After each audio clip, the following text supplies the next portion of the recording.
नमस्कार, good morning, Om Shanti. आज हम बिलीफ सिस्टम के बारे में बात करेंगे। बिलीफ सिस्टम माना एक हमारी अवधारणा प्रणाली, एक हमारी मान्यता। हम अपने जीवन में कुछ ना कुछ बिलीफ सिस्टम बनाकर रखते हैं। हमें भले कई बारी पता नहीं चलता कि हमारी अपनी एक बिलीफ सिस्टम क्या है। तो आज हम एक बार अपने अंदर के बिलीफ सिस्टम को चेक करने की कोशिश करेंगे, क्योंकि कई बार हम अपने जीवन में ऐसी छोटी छोटी बातों को पकड़ कर रखते हैं और उसको हम बिलीफ सिस्टम बना लेते हैं। और ऐसे मान लेने से कई बार हमें गलत अवधारणा बन जाती है हमारी, और एक दिन हमारी एक नेगेटिव पर्सनालिटी बन के आगे आती है, जो हमें अपने जीवन से, अपने उद्देश्य से काफ़ी पीछे ले जाती है। और कई बार हम गलत फहमी के भी शिकार हो जाते हैं।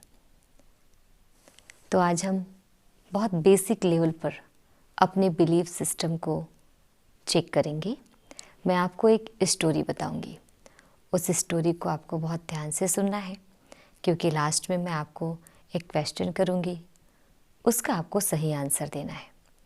तो अगर आप सही तरीके से अच्छे से सुनेंगे ध्यान से, तो आप उसका सही आंसर दे पाएंगे। मैं अब आपको स्टोरी सुनाती हूँ। हो सकता है आपने ये स्टोरी कभी सुनी हो, लेकिन फिर भी एक बार आप इसको ध्यान से सुनने की कोशिश करें। रामलाल अपने घर पर सो रहा था। चोर आया, खिड़की खोली। रामलाल को सोता हुआ देखकर चोर खिड़की खोलकर रूम के अंदर एंटर किया। खिड़की खुलने की आवाज से रामलाल की नींद जाग गई। रामलाल ने चोर को देख के मुस्कुराया और चोर ने रामलाल को देखकर मुस्कुराया। अब चोर अंदर आया, घर को देखा, रूम में गया, कबर्ड खोला, वहाँ से जो जेवर, पैसे, जो जो उसको चाहिए था वहाँ से लिया और दरवाज़ा खोला और बाहर चला गया। रामलाल चोर को क्यों कुछ नहीं बोला। जब चोर दरवाज़ा खोलकर जा रहा था, तब भी रामलाल मुस्कुरा रहा था। तो इंस्ट्रक्शन सुनिए। रामलाल स्वस्थ है, तन से भी मन से भी स्ट्रांग है। अब चोर है तो ऑफ कोर्स उसका कोई रिलेटिव्स नहीं होगा। तो रामलाल ने उसको क्यों कुछ नहीं कहा, ना उसको रोका, ना टोका, कोशिश ही नहीं की। रामलाल के बगल में तो फ़ोन भी रखा था, चाहे तो फ़ोन भी कर सकता था, लेकिन वो फ़ोन नहीं किया। 100 पे भी कॉल कर सकता था, अपने पड़ोसी को भी बुला सकता था, थोड़ा सा चिल्लाता, जोर से शोर शराबा करता तो हो सकता क्राउड इकट्ठा हो जाए, पर ये भी नहीं किया। तो क्या कारण हो सकता है? और हो सकता है आपके मन में ये चल रहा हो कि रामलाल बहुत दयालु होगा, इसलिए वो कुछ नहीं बोला होगा, कि जो चोर आया है उसको अपनी ज़रूरत की चीज़ें जो चाहिए थी तो वो उसने ले गया। फिर हो सकता है कोई सोच रहा होगा कि कोई बात नहीं, मुझे अपनी जान प्यारी है, अगर मैं इसको कुछ भी रोक टोक करता हूँ तो हो सकता है ये मेरे पर वार कर दे। तो अपनी जान की परवाह करते हुए उसे कुछ नहीं बोला होगा। ये भी हो सकता है, ऐसे सोच रहे होंगे आप, पर ऐसी कोई बात नहीं है। हम कुछ भी हो, रिस्क हो, लेकिन फिर भी कुछ तो करने की कोशिश करते हैं। कुछ भी ना करे ऐसा हो नहीं सकता, पर यहाँ पर रामलाल ने कुछ भी नहीं किया, बल्कि सिर्फ मुस्कुरा रहा है। तो कारण क्या हो सकता है? आपको क्या लगता है? आप चाहे तो इसको कमेंट में भी अपना आंसर दे सकते हैं। हो सकता है अब तक तो आपको आंसर पता चल गया होगा, और अगर नहीं पता हो तो हम आपको बता देते हैं। रामलाल एक 6 महीने का बच्चा है। रामलाल नाम सुन के ही सबसे पहले हमारे मन में आया होगा कि ये पक्का कोई 60-70 वर्ष का व्यक्ति होगा। लेकिन ये आपकी जो सोच है वो गलत भी नहीं है, क्योंकि अब तक हमने किसी मूवी पे, किसी सीरियल पे, कभी किसी बुक्स पे, कभी किसी स्टोरी पे, किसी भी जगह में हमने ये देखा कि रामलाल व्यक्ति अक्सर वहाँ पर उम्र दराज का व्यक्ति है, 60-70 वर्ष का।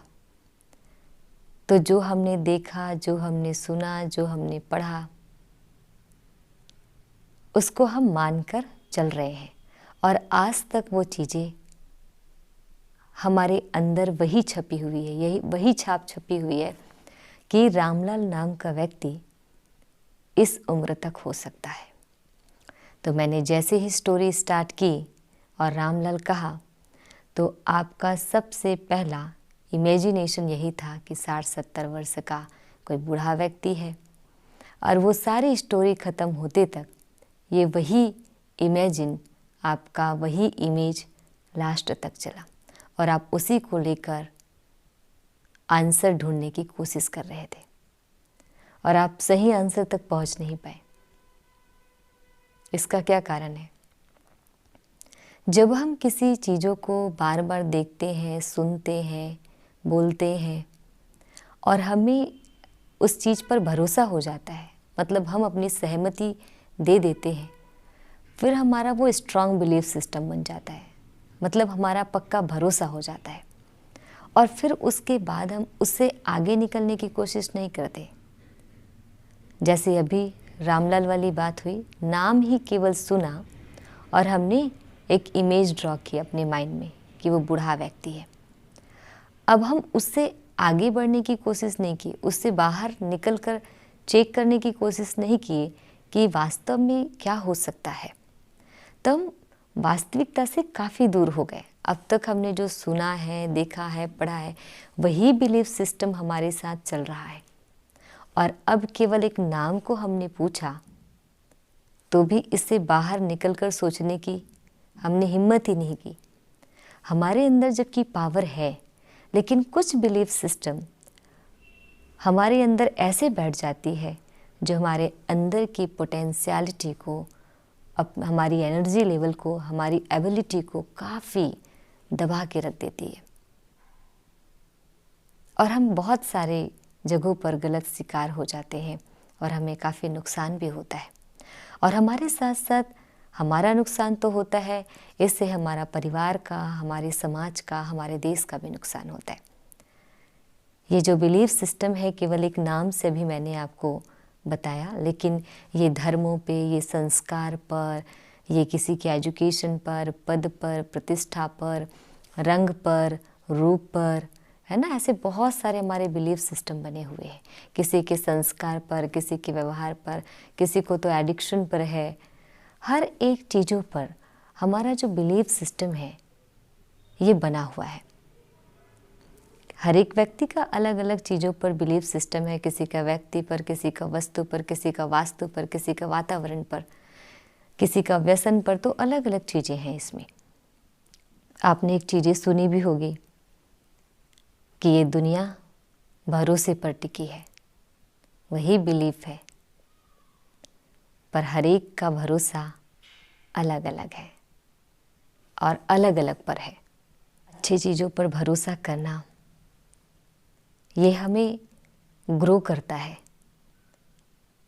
लेकिन गलत चीज़ों पर अगर हमारा बिलीफ सिस्टम बन जाए, स्ट्रॉन्ग बिलीफ सिस्टम बन जाए, वो हमारे लिए काफ़ी डेंजरस साबित होता है।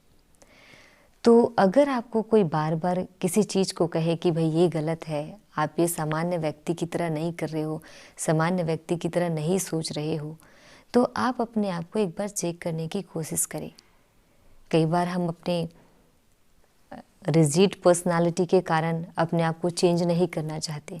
मुझे लगता है कि भाई मैं जो हूँ, जैसा हूँ, परफेक्ट हूँ, मैं जो सोचता हूँ सबसे अच्छा सोचता हूँ, मैं जो भी करता हूँ सबसे बेस्ट करता हूँ। और इन सोच के कारण हम अपने आप को चेक नहीं करते, और ऑफ कोर्स चेक नहीं करते तो चेंज करने की फिर तो हमारी बात ही नहीं आती। तो चेक नहीं किया तो चेंज नहीं हुए, और जब चेंज नहीं होंगे तो फिर हम जहाँ हैं उसी ही लेवल पर रह जाएंगे।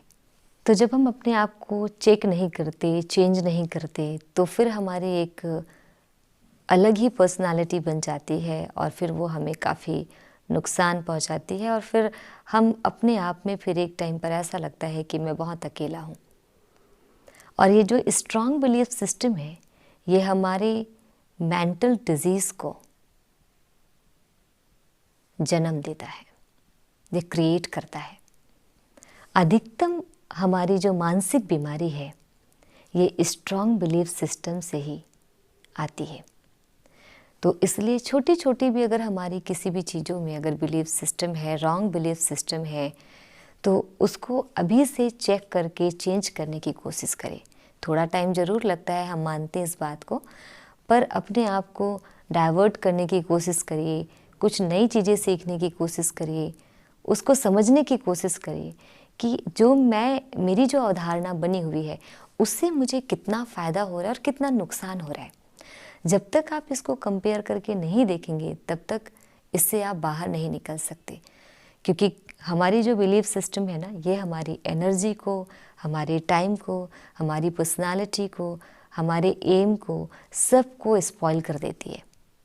तो इसीलिए इवन यहाँ तक कि हमारे संबंधों को भी, और हम काफ़ी दूर चले जाते हैं इन सब चीज़ों से। तो इसलिए अभी से ही हम अपने बिलीफ सिस्टम को चेक करेंगे, चेंज करेंगे, और आगे हमें ऐसी कोई भी चीज़ें, कोई भी मेंटल डिजीज़ को फेस करना ना पड़े, इसके लिए अभी से अलर्ट हो जाएं। Thank you so much. आगे और हम इस कड़ी में बात करते रहेंगे। ओम शांति। Have a nice day.